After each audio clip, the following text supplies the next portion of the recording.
ضيوفنا الأعزاء، ما زال مؤتمرنا مستمراً بحواره المبتكر الرابع الذي يسعى المشاركون به نحو الإجابة على سؤال: كيف تتحول القصص إلى ألعاب تفاعلية تجوب العالم؟ تحت عنوان تطويع الألعاب الرقمية لسرد قصصي عالمي يتعد الحدود الثقافية. يدور هذا الحوار ويشارك به نائب الرئيس للإبداع العالمي شركة يوبيسوفت للألعاب الرقمية فوزي مسمار، الرئيس التنفيذي لشركة مانجا للإنتاج عصام بخاري، ومن شركة نيكو بارتنرز محمد زاهر، ويديرها المحرر الدولي في مجلة Publishers Weekly في نيويورك إدناوتكا.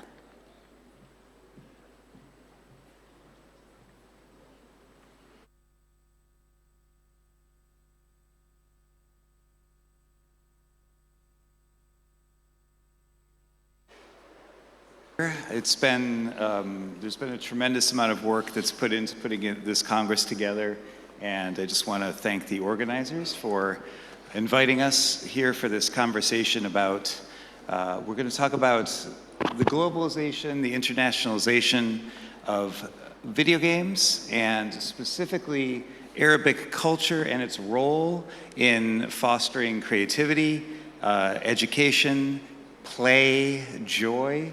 All of those emotions and all of those experiences are something that video games can convey. And we're going to talk a little bit about the audience for the games and really just the import that games have in this region of the world and what this region of the world can contribute to the global society that consumes video games. It was noted earlier today that Fortnite is perhaps the most important social media platform for our youngest consumers of electronic media from 8 to 11.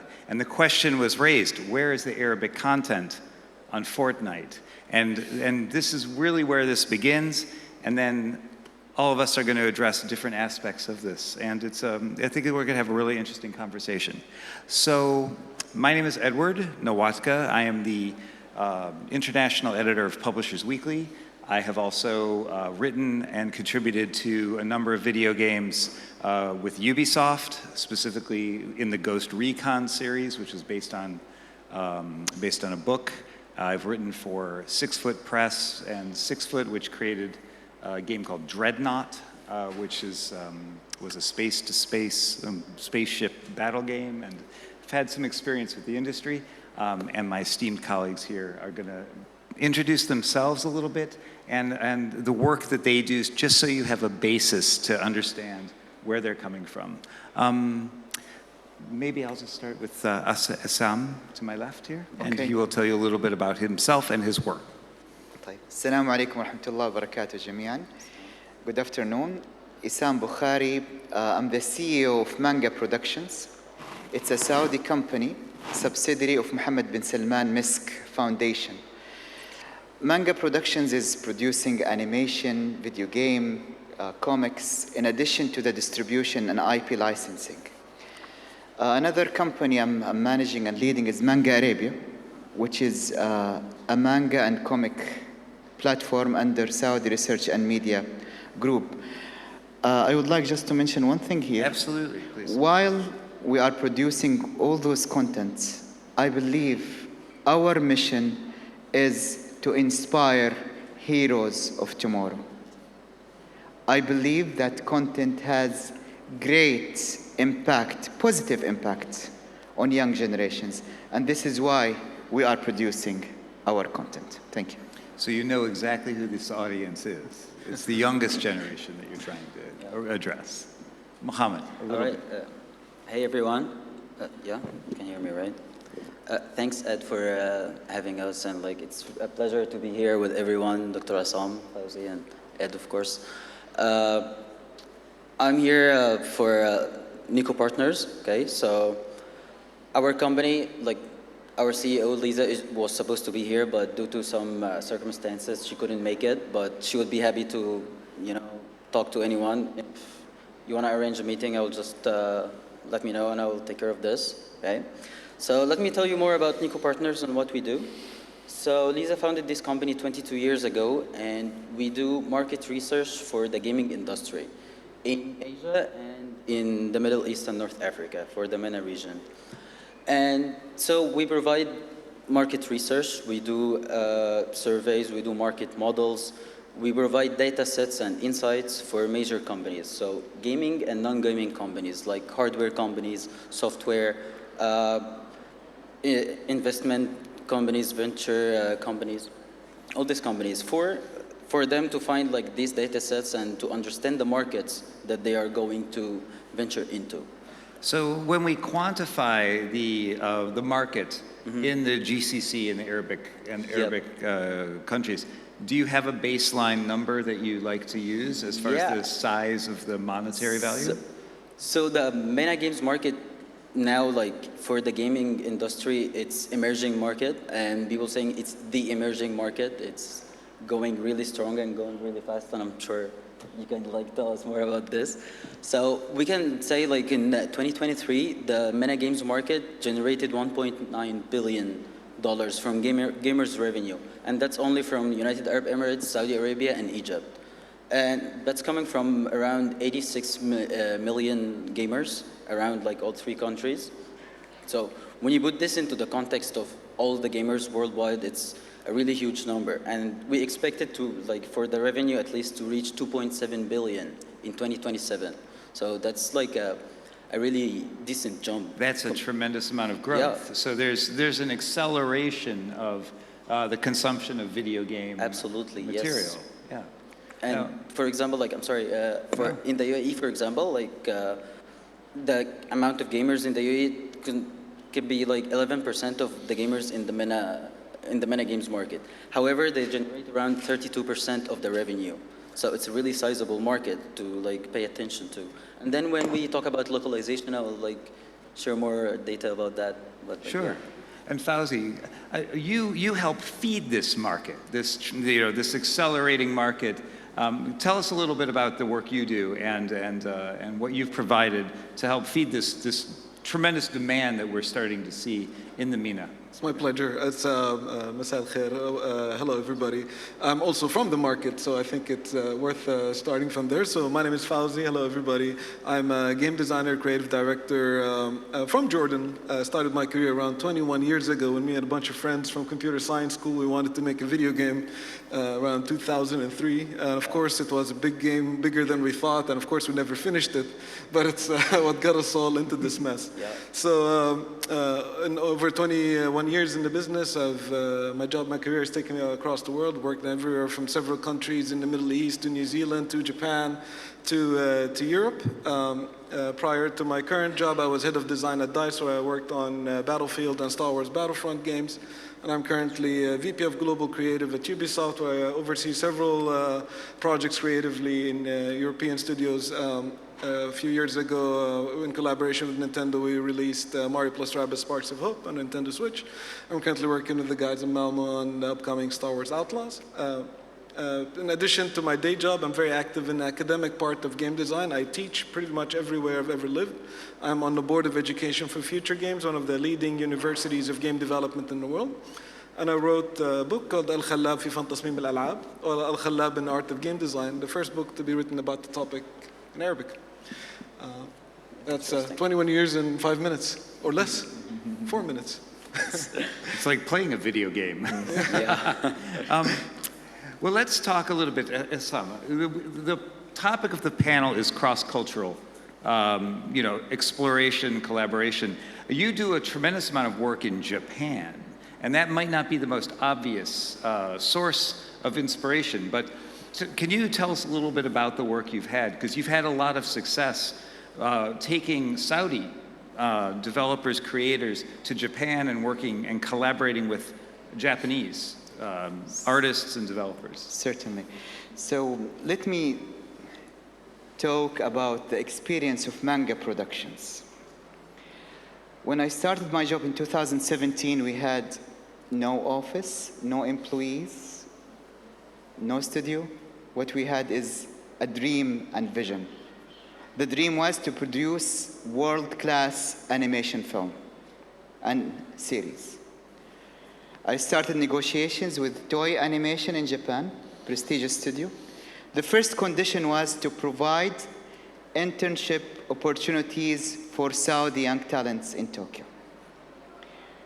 We sent them, trained them for 3 months. We hired them. I'm very proud to say in the previous 5 years, we trained more than 4,000 Saudis. So what was the result? Let me talk about the Journey movie, for example. The Journey movie now is available in more than 53 global platforms. It is the first ever Arab movie to be premiered in the Chinese theater in Hollywood. The first ever Arab content to be the Chinese platform Bilibili with Jackie Chan as a voice actor. The first Arab movie to win the Best Experimental Award from Septimus in Netherlands. Indeed, the rating of the Journey movie was even higher than other movies that came the same time from Hollywood, from Japan, from other regions. So what I'm trying to say here is we had been for a long time countries that consume important contents. Nowadays, we are producing our original content and proudly exporting our content. And this is the new equation. We would like to work with the world as partners. We don't want the world to look at MENA or Arab world as market that we can export. No. We would like to work as a team, as partners together in order to shape the future. And I think this is the future, not only for MENA, but for the creative content industry globally. Sure. Exactly. It's a phenomenal message because I think it's exactly what the conference is positing. It's saying, and the Journey is a perfect example of how this has been done. And Fauzi, you work, Ubisoft is a French company, right, with offices primarily in Paris and Montreal, but you are sitting here as the face of it. And tell us a little bit about, some out in the lobby we have a display for Assassin's Creed, for example, which is derived, it's set in Baghdad, it's derived from the region. And talk a little bit about some of the education work that you've done and also how you're creating this next generation of creatives who are going to collaborate in the way that Sam has just described. Yeah, very cool. It's really and inspiring to hear Dr. Issam describing their mission. So at Ubisoft, we've been creating entertainment based on historic content for quite some time, and even back with the first Assassin's Creed, now a long time ago, I remember seeing that as a consumer before I even joined the company, in which there was a dude on a horse on his way to Damascus. I was like, man, this is the first time I ever see my culture represented in a video game, and I'm like, that's pretty cool. But would love for one day for there to be people from the culture to contributing to the development of these games. And it was really cool to see the guys in Ubisoft Bordeaux plus all the other studios that collaborate on the release of Assassin's Creed Mirage that is based in the golden era of the Islamic civilization with Baghdad as the capital.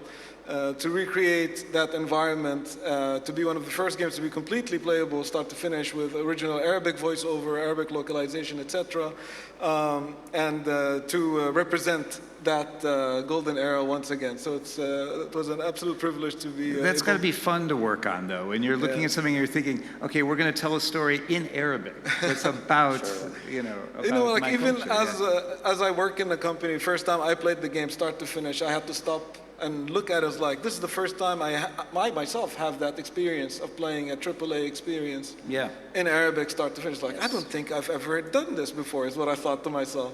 And I'm really looking forward to a lot of the studios in the Middle East to be able to do that, to create these kinds of enormous experiences from the culture. And this is a big part of my personal mission, right? So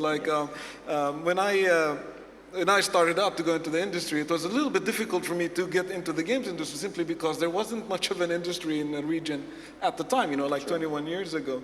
And it became a bit personal for me that I wanted to become the person I wish I've met back then.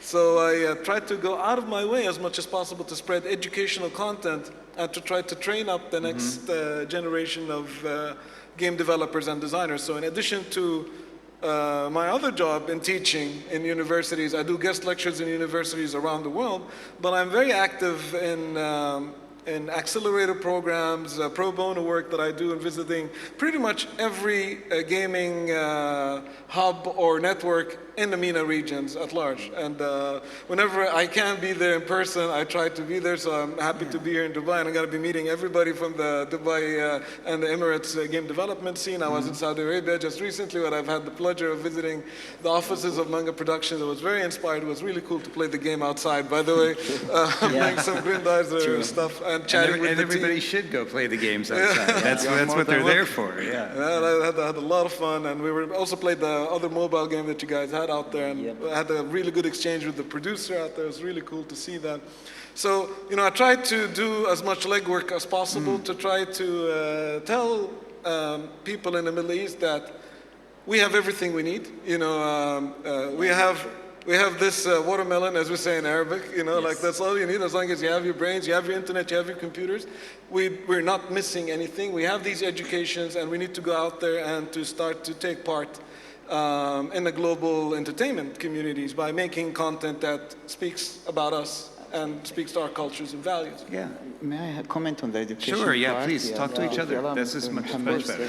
So I would like to share with you a great experience we had at Manga Productions in collaboration with the Ministry of Culture and Ministry of Education. So last year, we developed online program to teach manga to 3.5 million Saudi students in public schools. Wow. I think it's the first of its kind.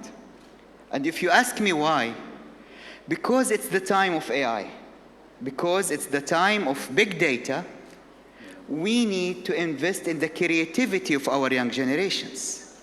In the past, it was the time of hardware, then a software. Nowadays, we are living in the era of brainware. We are investing in the brains of our young generations. We are teaching them how to think out of the box, how they can express their ideas, how they can work as a team to deliver that manga. So manga is not a content, it's a culture, it's the way of life. And this is how we are using the manga and creative content to invest in the future of our generations. Awesome. Yep. The games are a tool in some ways to really help, you know, whatever message, it's a vessel that you can convey information and experience. And Mohammed, One more thing I want to add about the Assassin's Creed Mirage, by the way. So from like a market research perspective, we do surveys for the gamers, and we try to understand how the community of the game is feeling about it. So it had a tremendous positive review because of all the attention to details in the game. So that's what the gamers here are like looking for. They're looking for a game that represents Arabs, and it represented in a very decent way, or like in a real way, not just getting someone with, you know, like Arabic settings or Arabic clothes and that's it. Like that's like a game that represents the region. No, so for Assassin's Creed Mirage, and I'm sure you can talk like way much more about this, like more than me, but the gamers really like the attention to details. For example, like when the music stops, when it's adhan time, like when it's the prayer time, then the music stops. When you go to the mosque. That's a really discrete detail, a very important one, sorry, right? am I, like, It's got spoiling the game? No, that's no spoilers. All right. That's cool, please. All right. So yeah, like that's what we got from the gamers. That's why they were so impressed by the game, because it's paying attention to the details of their culture and what they actually want in the game.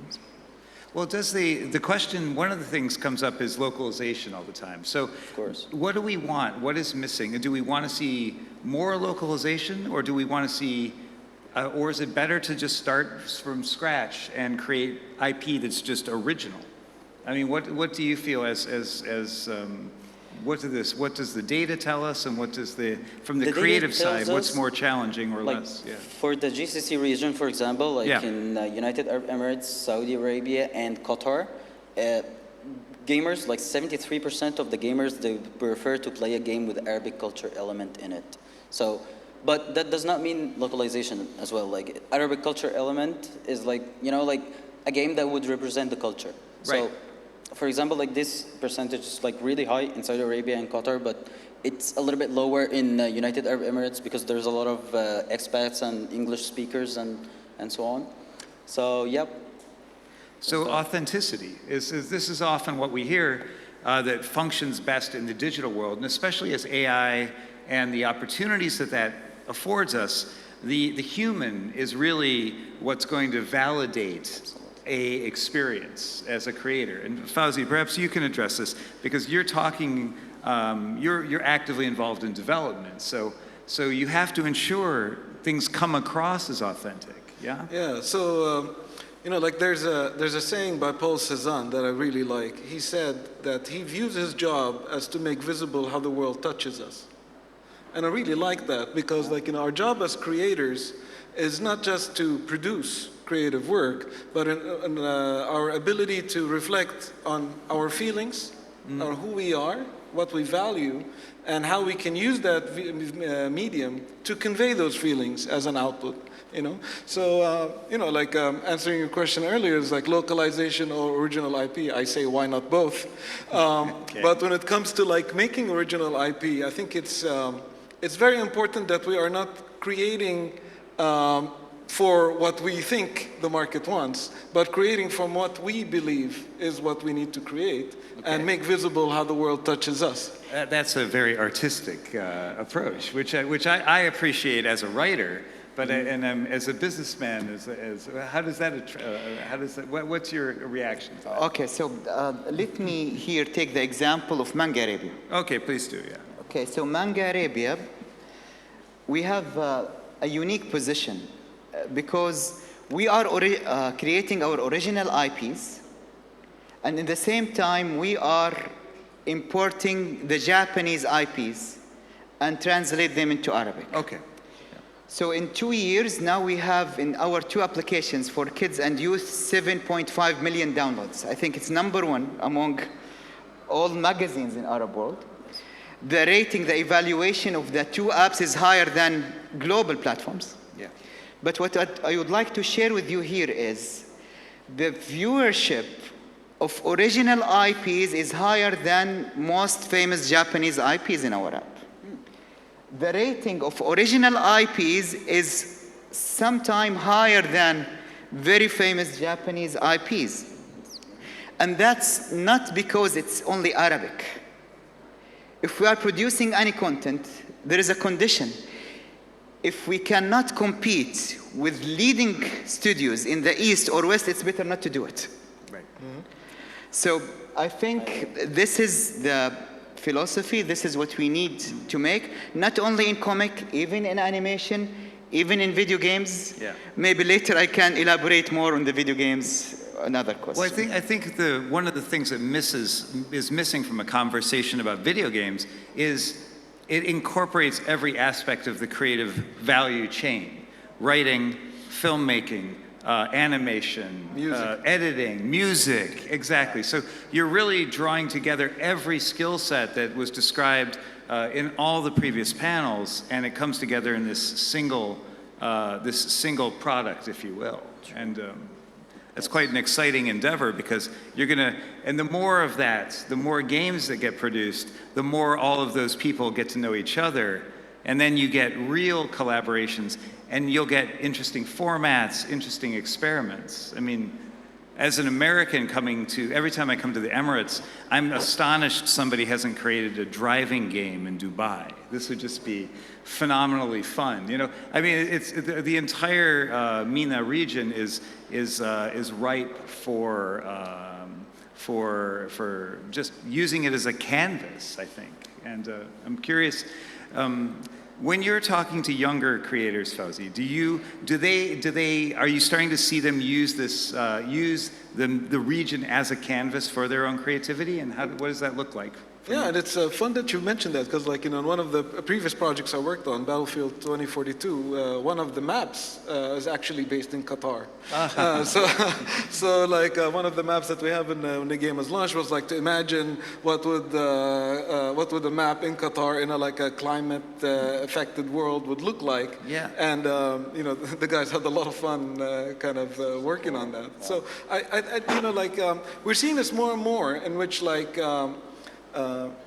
of course, the region has been a huge part of human history. You know, there's a lot of us out there. There's a lot of Arab speakers, and there's a lot of us are young and are creators, but also like are looking into being part of the pop culture fabric of the world, right? Yeah. So it's becoming a lot more common for us to see us interact with the global fabric of pop culture, you know, like gone are the days in which like I was the only Arab game developer in a room full of like, you know, a lot of people from all kinds of places, and I was like the only like, you know, guy representing. And now there's a lot more of us that I start to see more and more in the room, and these guys are all and ladies are all participating in adding their voices to the things they make, and that I think is showing in the global creative output. That's absolutely true. Yeah, I wanted to add to that that for Arab developers and to be involved in the gaming process, that makes it transcends the process from just being localization, just translating the language, into culturalization, I would. Absolutely, right? Like, yep. So yeah, that means that the Arabic language or like the Arab settings in the game, it doesn't come as an afterthought in the game. It's just not just like contacting a third-party localization agency and just send them like a file and they would translate it and we would integrate it in the game. So that's not what the gamers would want now. Now it's like a further step, like an extra one, just like as you were saying, like to have like a culture elements within the game while you were building the game as well. So yeah. In that sense, that I mean, it's going to become a de facto setting where games will typically move around the world. You know, where you'll have a setting in Rio and New York and LA. Inevitably, you'll have Qatar, Riyadh, Dubai, Cairo. As you know, these are going to be default choices within a game. I think it's going to be quite an interesting. And then the more and more this happens, the more people expect it. When people begin to expect to see themselves in the game and experience that, that's when it will become obvious. It's also going to be very interesting because with the streaming platform, Spotify, people forget, is also a gaming platform, right? And Netflix is a gaming platform. And so the more and more this is consumed, it makes it more accessible. Yeah. Yes. One point here, Mr. Eddie, which is it's important to look at it as an IP. Okay. So we have two great experiences at Manga Productions. Let me talk about original and global. Okay. For original Future Folktales, the animation series, the first series had 100 million views, available in many platforms. So based on that, Neom decided to sponsor the second animation series. So for the first time, Neom will be illustrated in creative work this year. The good point is we are not limiting ourselves to animation. Our team developed a mobile game based on that animation. You can experience it over there. I'm very proud of my team, by the way. And Future Folktales characters are also available as merchandise in many stores in Saudi Arabia. So this is one aspect. Yeah. The other aspect, for example, Grandizer, or what is very famous in globally, Goldrake in France and in Italy. So for the first time after 40 years, we are remaking Grandizer. Japanese IP holders, after they saw the successes of the distribution of the journey, they decided to ask Manga Production to distribute Grandizer globally. For the first time for any MENA company to do it. So we are doing the distribution. We are publishing the game of Grandizer, which is also available there in Arabic with voice actor Mr. Jihad Al-Atrash. Maybe if you visited Boulevard World in Saudi Arabia, you saw the statue of Grandizer, which is in the Guinness record. Yeah. So we are doing online, offline approach of the IP, and I think this is a very important keyword. So it's not only IP creation anymore. We are going into IP consumption, IP utilization in MENA. We are creating those opportunities for global companies, and I think this is a very important aspect. It's amazing. Dr. Assam, Sancher will win. Inshallah. Inshallah. That's when it becomes a sustainable business. You're not just having once-off hits. It begins to proliferate itself. And when you start to see the IP take different forms, you know, as you mentioned, that could be everything from figurines to toys to board games, to, well, animation series, of course, is obvious. So it's quite an exciting opportunity.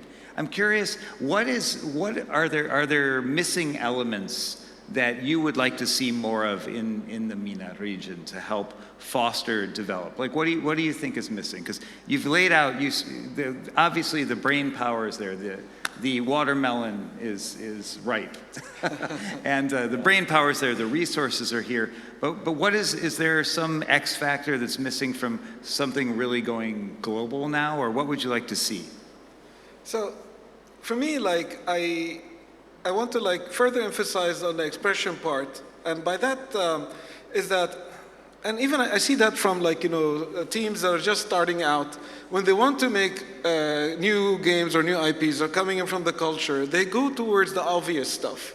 You know, like I see games that have deserts and camels and like the stereotypical stuff that, that like, you know, it's the first thing that comes to mind, which is also, in my opinion, not entirely accurate. Sure, there's a lot of camels, but that's not the only thing that defines who we are.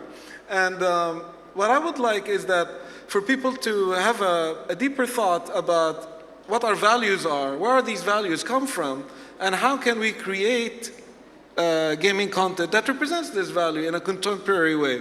You know, like, I constantly, like, for example, think about the Arab values that I treasure. One of them is probably hospitality. You know, like, hospitality is such a big part of our culture. It's such a big and important thing. What does that look in a video game?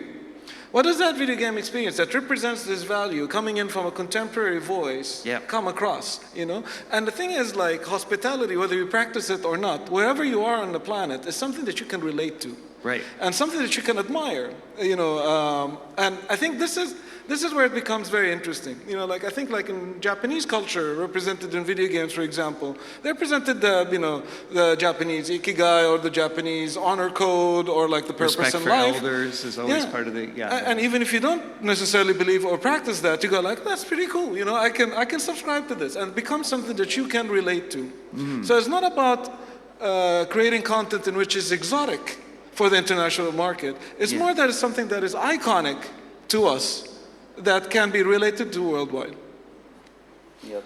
This is a very nice way of describing it. Not exotic, iconic. This is, I think, that's a very defining way of putting it, because you're absolutely right. And these are interesting challenges, and especially when you're working with children and working with younger.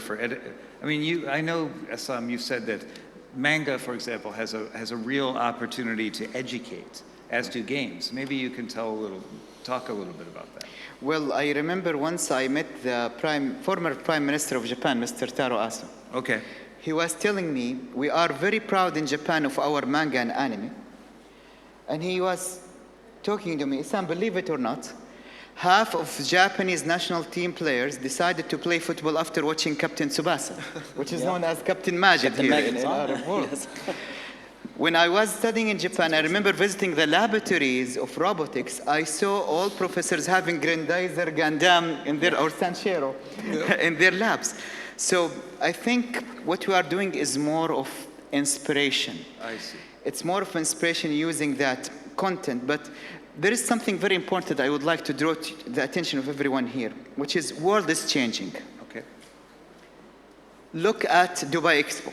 Look at Qatar World Cup. Yeah. Look at the upcoming Riyadh Expo. Hopefully Saudi Arabia World Cup. Look at the ranking of soft power global index, tourism index.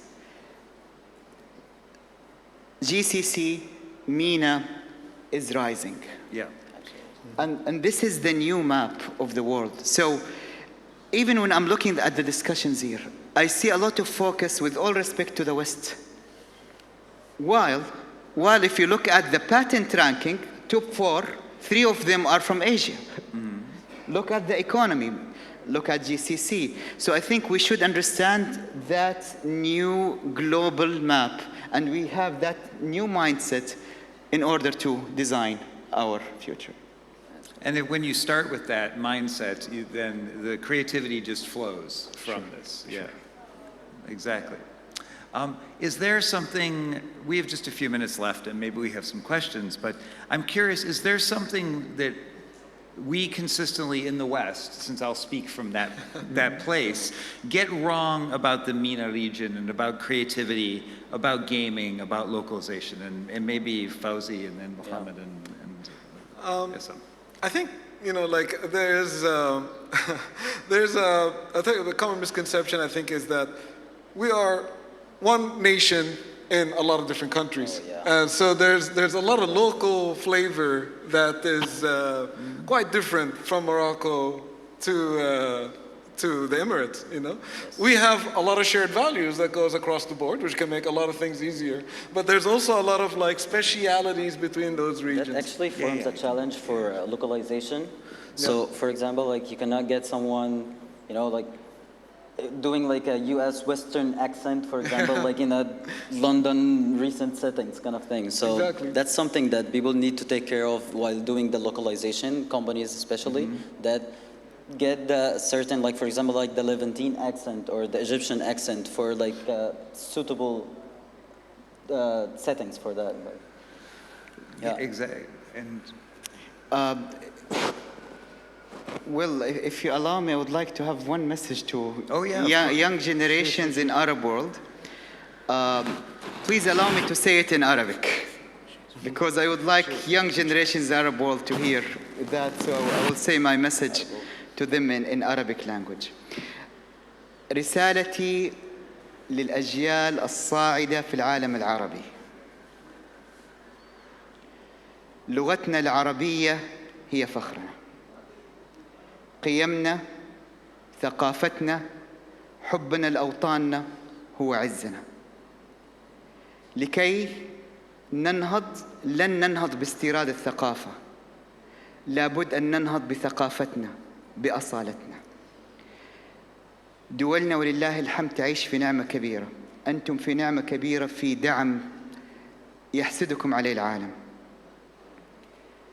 نحن الآن في السباق العالمي لسنا هنا لنشارك، نحن هنا لننافس ولنتفوق ولننتصر. قبل سنوات أنا ذهبت لأدرس اليابان لأدرس أسرار المعجزة اليابانية. الآن أقولها وبكل ثقة، بإذن الله تعالى سنوات قليلة سوف نرى دول العالم يبعثون طلابهم ليدرسوا المعجزة السعودية، ليدرسوا المعجزة الإماراتية، ليدرسوا المعجزة العربية. هذه المعجزة التنموية التي سوف تصنعونها أنتم وبكل فخر، وسوف نرويها للأجيال القادمة. شكرا. أنا تحمست. So we do have a couple questions that we'd like to ask from the audience. We have one from Arun Yossi, and they're asking if you could use game adaptations to reintroduce a largely forgotten folklore or story from the Arab culture and reintroduce it to the modern world, which one would it be and why? I think I might have been recently inspired by the exhibit I saw at the Abu Dhabi Louvre with Kalila Udimna.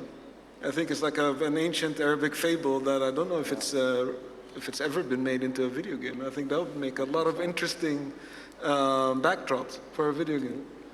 We have That's like a quite really, inspiring. really rich culture. What about you, Mohammed? What do you think? Have you got one from your... I feel like we have like a really rich culture and a really long history as Arabs, and like if we look closely to each of the countries in the Arab countries in general, they can find like a lot of characters and a lot of personalities that you can build on, and you can make a legacy IP from these characters. One of the things that we found out while talking to Arab developers is that most of the like the global gaming companies, when they look at the MENA region and they want to do like an Arab representation, like they kind of jokingly give it like two names. It's either Arabistan or Agraba, you know, like Agraba from like Alibaba, right? Yeah. Or I think it's Sinbad, like it's the lavish, the rich one, and then Arabistan is the one with the wars and the sandy look kind of thing. So if we can like divert from this and actually look at our vast history and our culture and our heritage, we can find like dozens of examples. For me, I will not go to the past. I will focus on the existing IPs, at least I have at Manga Arabia, because I believe we have amazing IPs talking about fantasy, talking about future. Yes. I'll focus on that. And I mean, as an American coming to this region for the last 20 years, the amount of growth that the Emirates alone, having gone to Riyadh, having gone to some other countries, that to me it's almost like a modern video game. Like, I mean, the Emirates itself feels like the manifestation of a vision that somebody was playing with a country and putting pieces together, and it came true. And this is something I would love to see turned into somehow. I feel like this is just waiting to happen, but you know, a real estate competition video game in Dubai would be extraordinary, right? Nice. A couple of real estate moguls vying for a family rivalry. Use the old stories, right? Two families vying for supremacy in the Emirates real estate market. I don't know. I think people could relate to this. I think you should register this idea before it gets stolen. Exactly. Yeah. Saudi, exactly. Saudi as well. Any investors in the audience, please come to Ed after this. Well, I live in Houston, so I deal with a lot of oil executives. So they're equally as rapacious and interesting. Make it happen. So we have some more questions too. So we have a specific one here just about working with Manga Arabia. So how can a writer become part of the organization? What advice do you have for a young person who wants to work in the manga and anime industries? Okay, so the good thing about Manga Arabia, we are announcing annual competitions. Yeah. So last year we had the Manga Arabia contest. We had more than 300 participants from all Arab world. This year we have another contest, and the good thing is very famous mangaka from Japan are our referees. So you have the comment from them, and we are adopting the best three, publishing them in our applications and publishing them in our manga. We did not announce the winners for this year, but for sure, we are planning to have those stories as a series in our manga. So I think this is the best way we have at the moment. That's a great opportunity. Where can they find out information? Is it online? Yes, it's available. I'll be more than happy to share it with you. Please ask afterwards. Sure. What advice, Fauzi, do you have for getting into the industry as a creator? I know that this is, it can feel intimidating, right? Walking up to somebody who has a company, is very successful, and what do you recommend? Where do you start? The biggest thing is that, like, I think it's about, like, when you, especially when it's applying to a job, it's about demonstrating capability. So if you're an artist, you make art. If you're a programmer, you program. If you're a designer, you make games. There's no shortcuts to, like, how you can demonstrate a track record.